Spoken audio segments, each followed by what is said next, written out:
안녕하세요. 정수경입니다. 반갑습니다. 우리 2학년 여름방학 특강은요, 제가 수능 기출로 준비를 했습니다. 수능 기출도 그냥 기출이 아니고요, 아주 야심차게 준비했으니까요, 잘 따라와 보도록 합니다. 우리 사고 훈련 할 겁니다. 수능 기출을 토대로 해서 출제 유형을 좀 분석해서요, 출제가 계속 반복적으로 출제되고 있는 사고 유형을 좀 같이 밟아가 봅니다. 따라서 사고 유형들에 대한 패턴 분석 후 분석에 대한 여러 가지 사고 훈련들까지 해나가는 것을 목표로 하고 있습니다. 제 소개는 간단히 넘어가도록 하고요. 자, 우리 영어 1등급을 위해서는 세 가지가 필요합니다. 독해력, 문해력, 그리고 출제 유형 분석인데요. 이 독해력과 문해력을 조금 도와줄 수 있는, 빠르고 효율적으로 해낼 수 있는 훈련이라고 보시면 되겠습니다. 독해력은요, 기본적으로 두 가지가 필요하죠. 문장 구조를 볼 줄 아는 눈과, 그리고 탄탄한 어휘력이 뒷받침된다면 이 독해력이 좀 탄탄하다, 이렇게 볼 수 있겠죠. 문해력은 조금 더 고차원적인 이야기이죠. 우리의 목표는 문해를 획득하는 것입니다. 문해력을 위해서는요, 논리 구조에 대한 어떤 기본적인 역량이 있어야 하고요. 글의 흐름을 읽어낼 줄 아는 그런 안목이 필요합니다. 이 독해에서 문해로 넘어가기 위해서 그 윤활유 역할을 해줄 수 있는 것, 좀 더 빠르고 효율적이고 효과적으로 넘어갈 수 있는 부분이 바로 출제 유형을 분석하는 것인데요. 이 출제 유형은 결국엔 사고 패턴의 분석, 그리고 그 사고 패턴에 대한 훈련, 이런 것들로 독해에서 문해로 좀 발전시켜 나가보도록 합니다. 수업을 조금 더 자세히 살펴보겠습니다. 수업 안내인데요. 독해에서 문해로, 그리고 기출의 사고 훈련들을 좀 중점적으로 파헤쳐 봅니다. 구슬이 서말이라도 꿰어야 보배이듯이요. 우리 기출들이 무수히 많은 기출 텍스트들을 요렇게 저렇게 여러 가지 사고 패턴으로 나누었습니다. 우선은요, 독해력을 위해서는요, 문장 구조를 분석하고 맥락적 이해를 도모하며, 그리고 풍부한 어휘들을 바탕으로 이런 부분들을 아울러서 한 문장 한 문장에 대한 독해를 해나갈 수 있어야겠습니다. 이런 부분들을 강의에서 좀 충분히 활용해 보도록 하고요. 어휘력을 위해서 이렇게 어휘 꾸러미들도 같이 진행을 하게 됩니다.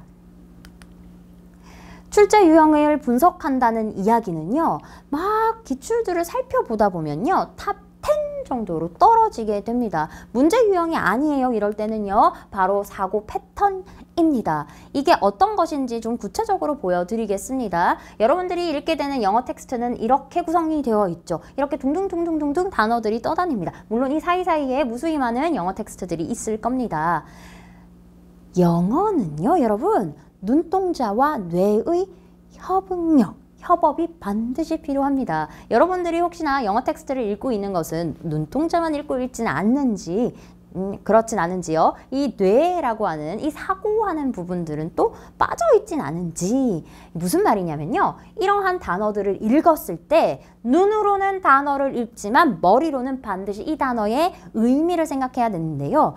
그 액면 그대로의 의미가 아니라 얘네들을 읽으면서 사고를 통해서 분류해낼 수 있어야 한다는 겁니다. 이 단어들이 이렇게 둥둥둥둥 하고 떠다니는 게 아니라 어떻게 해요?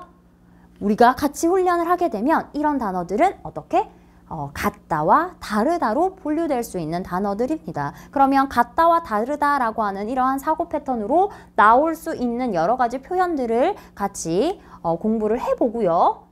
그리고 나서 실제 문제에 적용을 시켜 보는 겁니다. 실제로 기출에 출제가 된 것들이 있어요. 따로 이러한 사고 패턴이, 똑같은 사고 패턴들, 비슷한 사고 패턴들의 기출 문제들을 모아서 살펴보는 겁니다. 그래서 좀 집중적으로 훈련을 할 수 있게 하고요. 한 가지 한번 우리 훈련해 볼게요, 여러분. 자, 뭐뭐는 완전히 똑같진 않아. 문해력이라고 하는 것이 아주 동떨어져 있고 멀리 있고 어려운 것이 아닙니다. 그냥 우리가 일상에서 이야기하는 대로 무엇이 자연스럽고 무엇이 말이 되는지, 이런 부분들이랑 아주 밀접한 관련이 있는 거잖아요. 여기에서 이 앞에 나오는 뭐뭐뭐는, 요건 아무거나 될 수가 있습니다. 너와 나의 의견은 완전히 똑같진 않아. 이러한 전문가들의 의견들이 아주 서로 똑같지는 않아. 혹은 윤리적 문제에 대한 해결 방법이 완전히 똑같진 않아. 어떤 음악적 악보의 흐름이 완전히 똑같진 않아. 무엇이든지 다 될 수 있죠. 그 다음 내용을 한번 예상해 봅시다. 완전히 똑같진 않아. 뭐 할 수도 있어? 다를 수도 있어. 그렇습니다. 이거 뭐 어렵지 않죠? 다를 수도 있어요. 심지어 전문가들 사이에서도 의견이 다를 수도 있어. 문제입니다. 그러나 이렇게 시작을 했어요. 너와 나의 의견은 똑같진 않아. 다를 수도 있어. 하지만 빈칸이에요. 뭘까요? 같을 때가 많아. 이렇게 되겠죠. 같다는 내용이 나오는 겁니다. 실제로 우리 6월 모의고사에서 기출이 되었던 부분입니다. 여기 보이시나요? Not to say that uniformity 이렇게 나오죠. There's complete uniformity 이렇게 나옵니다. 뭐가 있진 않아? 완전히 똑같지는 않아. 뭐가 있을 수도 있어? disagreement가 있을 수도 있어. 뭔가 의견 불일치가 있을 수도 있어. 여기 but 보이십니까? 하지만 나는 같다라는 내용이 등장하는 겁니다. 우리 문제 풀어보겠습니다, 여러분. 아주 짧지만 강력하게 풀 수 있는 겁니다.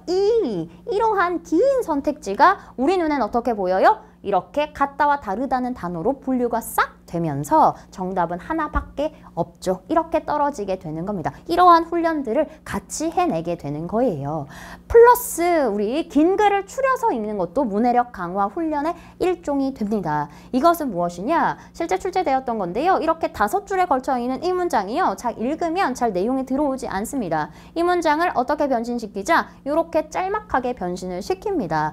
이런 문장으로 추려내게 되면 이런 문장들은 우리 누구나 사실은 소화해낼 수 있거든요. 어떠한 경향이 있어요? 무슨 경향이 있어요? 찾는 경향이 있어요? 무엇을 찾는 경향이 있나요? 무엇을 어디에서 찾는 경향이 있어요? Reduction of famine. 무엇이 줄어든 것을? 기근이 줄어든 것을 어디에서? Economic growth 있죠. 이 경제 성장에서 굶주림이 줄어든 것은 뭐 때문이다? 경제가 성장했기 때문이구나 라는 그런 이유를 여기에서 찾는 경향이 있다. 이 5줄에 걸쳐 있는 것을 이렇게 한 문장으로 압축해낸다면 속도와 정확성 둘 다 잡을 수 있는 겁니다. 이렇게 수능을 좀 쳐낼 수 있도록 훈련을 같이 해나가는 수업입니다. 저희 수업은요. 목요일 저녁에 진행이 됩니다. 6시부터 9시까지 진행을 하게 되고요. 딱 4회로 압축하여 구성을 하였습니다. 딱 10개의 수능 기출 패턴을 분석해보는 수업이니까요.